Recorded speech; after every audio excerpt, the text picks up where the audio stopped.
Shalom shalom, Bwana Yesu asifiwe sana wapendwa. Na wasalimu mara tena katika jina la Bwana wetu Yesu Kristo. Siku njema kwa wote.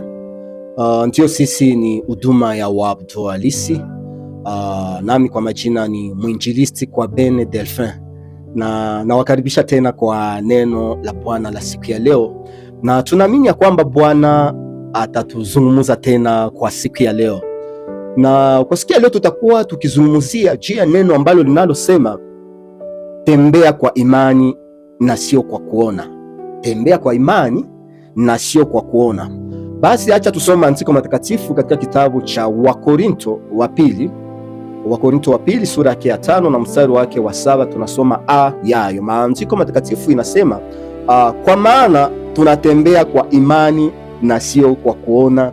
Jina la Bwana na lipewe sifa. Mtu anaposema iko natembea, inamaanisha kunakuwa mahali ambapo iko natoka na mahali kwenye iko naenda. Kunakuwa safari fulani ambayo iko nafanya, kunakuwa fasi ambapo iko nataka afike, na hiyo ndiyo safari.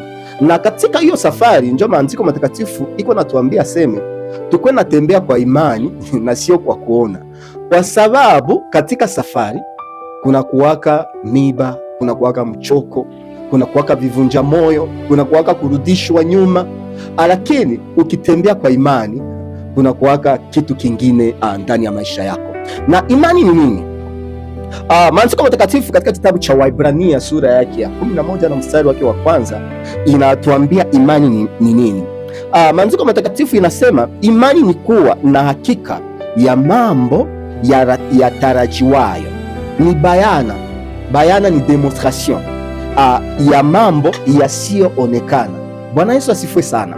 Nasoma tena, imani ni kuwa na hakika ya mambo ya tarajiwayo, ni bayana ya mambo yasiyoonekana.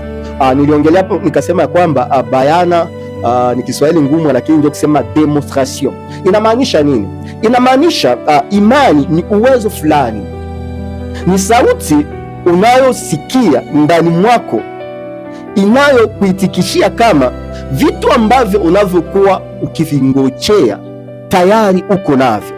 Bwana Yesu asifiwe sana. Na mara nyingi mtu akikuwa akitembea katika imani, watu wengi wanakuwa biko na mshangaa. Watu wengi wanakuwaka wanamwacha kwa sababu imani inakuwaka safoli. Bwana Yesu asifiwe sana. Imani inakuwaka kitu ya ajabu, maana kama mtu iko atembelea kwa imani aoneshake hii macho ya kawaida, unakuwake ingine macho ya imani yanakuwaka iko na kuonesha vitu ambavyo wengine haviko naona. Bwana Yesu asifiwe sana. Ni kama jinsi utaweza kuta mtu mmoja katikati ya watu, nachukua mfano, anavala maikuter, iko nasikiliza muziki na iko nacheza sana katikati ya watu. Wewe ambaye ukasikia hiyo muziki utaweza kusema huyu mtu inawezekana amechanganikiwa, lakini ule mtu hayachanganikiwa. Kuko kitu ambayo iko nasikia uzito ule muziki, na njoo namtuma kwamba akuwe iko nacheza. Bwana Yesu asifiwe sana. Na hiyo ndio kama imani. Mtu ambaye iko natembea kwa imani, kuko vitu yanasikiaka, kuko vitu yenye anakuwa iko naona yenye wengine hawaone. Pale kwa watu wamoja kuwaona kushindwa, mtu ambaye yuko na imani anaonaka hapo kuweza. Pale ambapo watu wote wanasema hapa vitawezekana, mtu mwenye yuko na imani anasema hapa vitawezekana. Pale ambapo mtu mwenye yuko naonesha macho ya kawaida anaona hapa tu itakuwa kazarao, lakini mtu yuko na macho ya imani anaonaka, kama mtu yuko na imani anaonaka heshima iko pale mbele. Bwana Yesu asifiwe sana. Acha nichukue mfano. Kuna mfano moja, kuna mama mmoja ambaye alikuwa katasa miaka kadhaa. Na ule mama kisha kusikia neno la Bwana, kisha kuomba, Bwana akamjalia neema, akasikia imani inapanda ndani ya roho yake.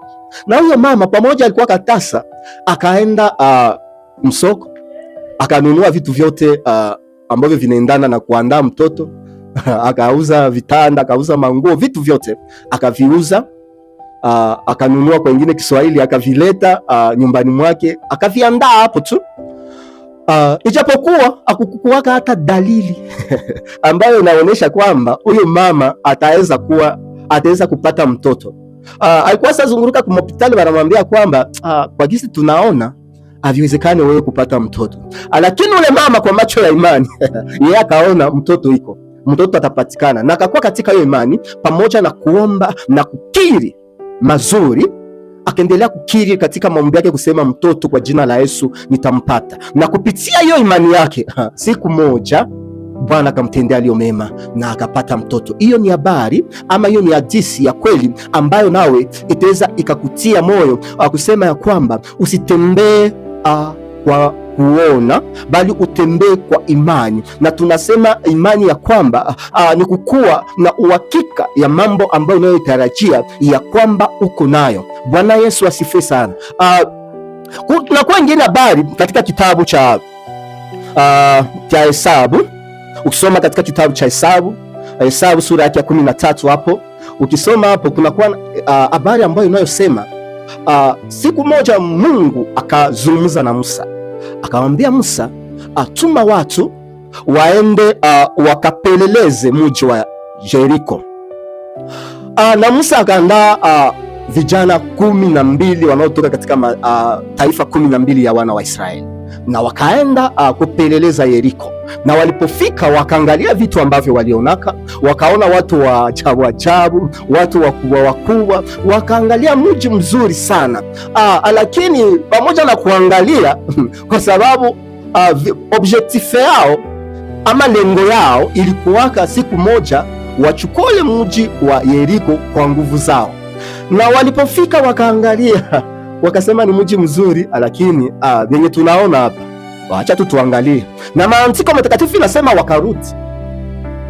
Waliporudi wakaenda kutoa ripoti kwa Musa na kwa Aroni pamoja na wana wa Israeli wote katika jangwa la Parani, Kedashi, ndio maandiko matakatifu inavyosema.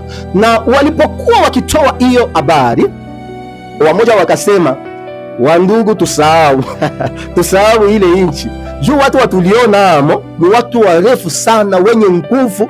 Ni nchi nzuri, lakini hatuwezi tukaisogelea, maana watu wenye biko mwa hiyo nchi tulikuwa kama siafu mbele zao, tuko kama vidudu vidogo mbele zao, na watu wakavunjika moyo. Ndio maana maandiko matakatifu inasema ya kwamba imani huja kwa kusikia, lakini sio kwa kusikia kila kitu, ni kwa kusikia neno la Mungu. Maana ukisikia kila kitu itakuvunja moyo. Hapa nje kunakuwa watu ambao wanaovunjanaka moyo, watakuonyesha kwamba havitawezekana, vile venye uko na waza sababu vile, lakini kupitia neno la Mungu, ukisikia neno la Mungu kunakuwa neno la fariji. Ndio maana siku moja wanafunzi wakaanza kwepa Yesu, na Yesu watu wengi wakamkwepa Yesu, wakaenda mubyabo. Na Yesu asubuhi akamuuliza Petro, na nyinyi mnataka aenda kabisa? Petro akasema, tutaenda wapi Petro? Tutaenda wapi? Ambone kwako ndio kunakuwa maneno ya uzima, kwako ndio kunakuwa maneno ya faraja. Bwana Yesu asifiwe sana. Na wale watu ambao Musa alitumaka, wale vijana waliporudia wakaanza kupana habari inayohusu vitu ambavyo walivyoviona kule katika mji wa Yeriko. Watu wengi wakavunjika moyo, wakaanza kumlaumu Musa na Aroni, kusema ya kwamba kwa nini umetutosha kule Misri? Si kulikuwa makaburi? Sungelituacha basi tukufie huko. Bwana Yesu atusaidie sana. Lakini kuna vijana wawili ambao walikuwaka na roho ambayo inapishana na wengine, walikuwaka wakitembea kwa imani na sio kwenda kwa vile ambavyo wanavyoviona. Nao ni Kalebu na Yoshua. Wakasimama wakasema, mambo haiko hivyo. Kuko venye tuliona na kuko venye Mungu alisemaka. Bwana Yesu asifiwe sana. Kuko venye tuliona ndio hiyo taifa inakuwa na watu wenye nguvu, lakini kuko venye Mungu alisemaka ya kwamba tutafika, na kwa sababu Mungu alisemaka tutafika, ni lazima tufike. Bwana Yesu asifiwe sana. Tuko mpenzi, nitaka kuambia ya kwamba hata kama mbele zako huko waona giza, hata kama unaona impossible, vitu ambavyo huko naenda hapo ni impossible, maana huko unaona haviwezekane. Unaweza sikia masauti ya watu wengi biko nakwambia vile vitu haviwezekana, lakini kwa sababu Mungu alisemaka neno juu ya maisha yako, vile vitu vitafaulu. Bwana Yesu asifiwe sana. Vile vitu vitafaulu, vipande vishuke, ni lazima utafika pale ambapo Bwana alisemaka utafika. Ni lazima utasoma hiyo masomo na utaimaliza ambao Bwana alisemaka. Ni lazima hiyo magonjwa na itapona. Ni lazima Bwana atakutendea yaliyo mema. Usikwe naendea mu vitu ya kugeneralize. Usikuwe nasema ya kwamba juu wengine bilikuwaka hivi na mimi bitakuwa hivi, juu wengine balishindwaka maana na mimi tu nitashindwa. Hapana, alikuwake vile. Kila mtu iko na mwaliko wake, kila mtu iko na jinsi Mungu alijua kumpangia maisha. Kwa hiyo uwe wewe na usikuwe naendea kwenye watu wanasema.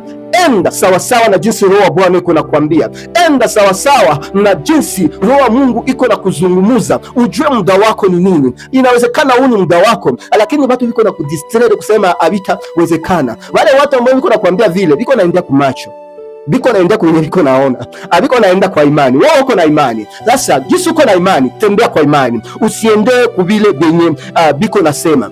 Maandiko matakatifu inasema itaweza ikafikia katika Zaburi ya 91 na mstari wake wa 7 mpaka 9. Hapo maandiko matakatifu inasema ya kwamba watu elfu wataweza anguka mbele zako na 10,000 kwa upande wako wa kuume, lakini wewe hautaguswa. Hiyo ni neno la Bwana. Kwa hiyo usikuwa naenda juu watu walisema, usikuwe natembea kumaidea wengine. Bwana Yesu asifiwe sana. Usikuwe naenda juu wengine maka naendea tuseme kwenye watu wengi wanaenda. Hapana, wewe utaweza kuwa na trase njia yako ya imani. Sasa tulisema mwanzo, mtu akikuwa katika imani, watu wote wanakuachaka, watu wanakushangalaka, wanasema huyu bwana amechanganyikiwa. Lakini haujachanganyikiwa. Kuko vitu ambavyo uko nasikia na vile ndivyo vitakavyotimilika. Bwana Yesu asifiwe sana. Maandiko matakatifu inasema kwamba mwenye haki wangu ataishi kwa imani, na akikuwa mtu wa kusitasita, roho yangu haina furaha naye. Ndugu mpenzi, uko mwenye haki wa Mungu, ishi kwa imani. Ishi kwa imani, usiende kwa kuona. Usione vile vitu ambavyo viko mbele zako, usione ule Goliath ambaye iko mbele zako na unaona kwamba haviwezekane.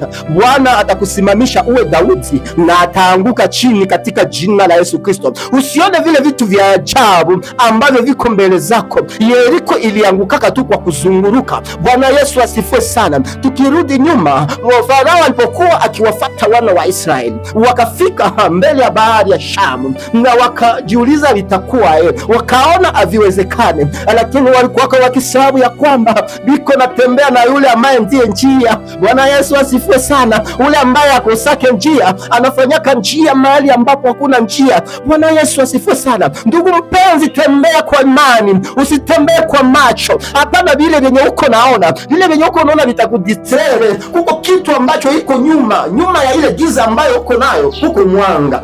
Nyuma ya ile kazara ambayo uko naona, kuko heshima. Nyuma ya ile vitu ambavyo vinakusumbua ndani ya roho yako, kuko suluhisho. Unafikiaka wakati unaikalaka, unajiuliza vitakuwaje, fasi yote haviendeki. Lakini ndugu mpenzi, nitaka kuambia kwamba maandiko matakatifu inasema ya kwamba wamtumainiao Bwana ni kama mlima wa Sayuni, hawatatikisika kamwe, na kuna yule ambaye alimtumainiaka Bwana akaaibika. Maandiko matakatifu inasema kwamba yeye ni tumaini ambalo lisiloaibisha. Endelea kumtumainia Bwana naye atakutendea yaliyo mema. Tembea kwa imani, usitembee kwa vile vya kuwaona, usitembelee kwa mawazo ya watu, usitembelee kwa maneno ya watu. Huko vya Bwana iko na kutayarishia pale mbele. Watu wasikudevie. Watu wasikudevie. Unakuwa destination yako ya Bwana alikufanyiaka. Endea kwa hiyo, Bwana atakutendea yaliyo mema. Ndugu mpenzi, nitaka kualika kwa ajili ya kumpokea Yesu Kristo, maana lengo kubwa ya injili ni kufanya kwamba watu waje kwa Yesu Kristo. Nawe kama ulirujua karudi nyuma, kama haujawahi kumpokea Yesu kuwa Bwana na Mwokozi wako, muda ni huu ndugu mpenzi. Umwambie Baba, nahitaji tena nirudi kwako. Kama umerudi nyuma, mwana mpotevu aliendaka, lakini siku alijua karudi, Bwana alijua kumpokea, baba yake alijua kumpokea, naye Bwana amekutegea mikono miwili, anahitaji kwamba urudi kwake. Bwana Yesu asifiwe sana, naye atakusamehe. Na kama hujawahi kumpokea Yesu kuwa Bwana Mwokozi wako, utaomba ombi fupi ukisema kwamba Mungu Baba, katika jina la Yesu, mimi mwenye dhambi, sistahili nisiende mbele za uso wako, nimeshindwa, nahitaji kwamba uwe Bwana na Mwokozi wangu. Unisamee dhambi zangu zote. Nimekupokea kuwa Bwana na Mwokozi wangu. Uiandike jina langu katika kitabu cha uzima, niwe wako leo na hata milele, katika jina la Yesu Kristo, amen. Ndugu mpenzi, ukiomba ombi fupi, ninajua ya kwamba maisha yako itaendelea kubadilika, maana Roho Mtakatifu atafanya makao ndani mwako, nawe utaendelea kuiona ishara za Mungu. Bwana Yesu asifiwe sana. Ndugu mpenzi, nitaka kuwashukuru nyote ambao mumefuata neno, wale ambao wamekwisha kujiabone kwa shene yetu ya Waabuduo Halisi Center, tunawashukuru sana. Na wale ambao hawajawahi kujiabone, tunawaomba kwamba nanyi mjiabone ili mkuwe na pata neno la Bwana kwa wakati kila siku ikifika. Pia mupartage ili wengine pia wasikie neno ili la uzima ambalo linaloleta faraja ndani ya maisha yetu, na Bwana ataendelea kutubariki na kutuinua sote. Basi Bwana awabariki na neno ili lizae matunda ndani ya maisha yetu. Amen.